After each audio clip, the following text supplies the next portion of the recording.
Electrical interference can be a common problem in electrophysiological recordings. The example here shows a local field potential recording in channel 1, which is contaminated with a 50 Hz mains frequency signal. Mains hum is often complex and is usually composed of odd harmonics of the mains frequency. This makes it very difficult to remove or suppress by simple use of high-pass or notch filters. If we create a power spectrum from the raw data,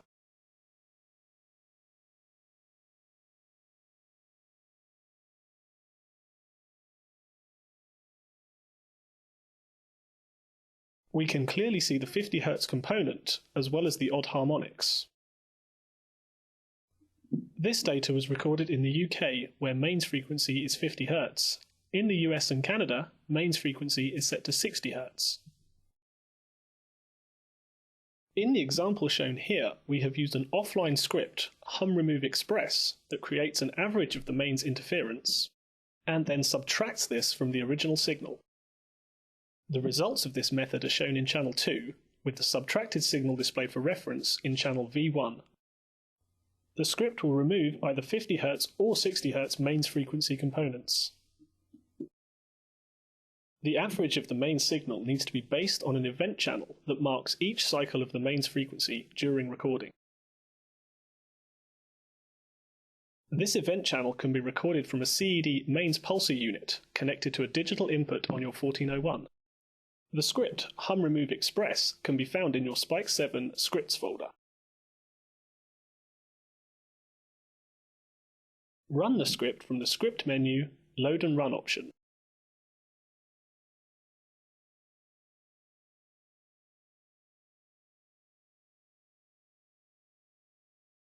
You will be given the option of adding the script to your script bar for quick access. The script creates a toolbar from which you can open a new file for processing.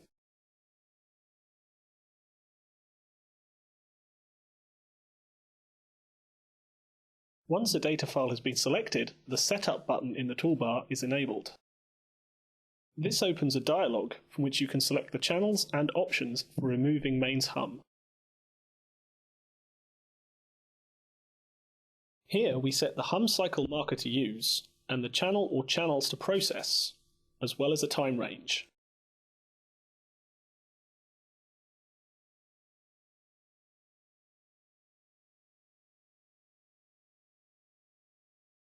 If the hum contamination in your recording remains constant for the duration of time you want to process, you can set the epoch setting to 1. This will calculate a single mean hum reference signal per channel and subtract it from every cycle based on the hum marker events. However, if the hum level varies, as is far more likely, you should divide the data into epochs and generate independent reference signals for each segment of data. The minimum allowed duration for an epoch is 2 seconds, which will generate an average of 100 hum cycles at 50 Hz. The Maximize option sets the maximum number of epochs available based on the minimum duration and the selected time range, up to a maximum value of 400. When using multiple epochs, there is the potential to introduce a step change in the reference average and waveform between epochs. Selecting the Track Changes option avoids this by subtracting a reference signal that is a weighted average of the reference of the current epoch with that of the next or previous epoch. The DC Remove option removes baseline offset and slow drift from the processed channels. In this type of data, the low frequency oscillations are of interest, so we will leave the DC Remove option unchecked. If your recording contains bursts of activity alongside quieter periods, you can use the Exclude High Physiological Activity option to base the reference noise measurements on the quiet periods only. The drawback with this method is that the reference signal could be based on very few quiet cycles, or, in extreme cases, none at all. The script warns you if any epochs have a reference signal lower than the ideal number of sweeps during processing. Once you click OK in the Setup dialog, the rest of the toolbar is enabled. The Process Next button will process the chosen channel or the next channel in the list. Process All will process all selected channels in sequence. Processing can take a significant amount of time depending on file size and the time range selected. When processing multiple channels, the script will pause between channels to give the option of continuing or cancelling the process. The cleaned up version of the data is then displayed in a new channel. You can show the hum signal that has been removed from the data by clicking the rejected hum button.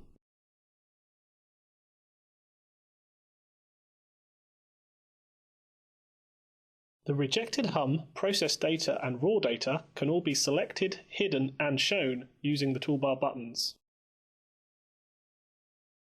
We can select both the raw and clean version of the data by holding Ctrl and clicking on the channel numbers.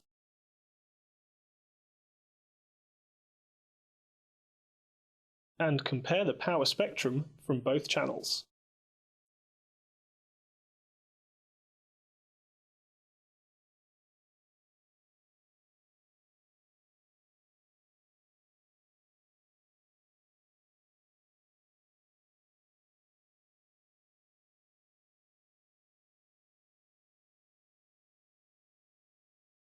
Here we can see that the script has removed the 50 Hz component as well as the odd harmonics of the main signal from the processed data.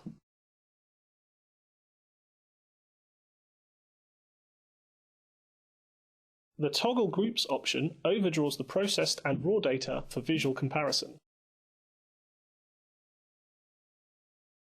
The plus and minus buttons can be used to increase or decrease the offset between the overdrawn channels.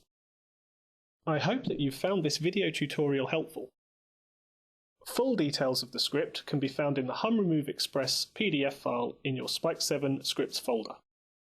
A companion script, HumRemove, can be used to attempt to remove mains hum from data recorded without a hum marker event channel. Full details of this script can be found in the HumRemove PDF in your Spike2 scripts folder.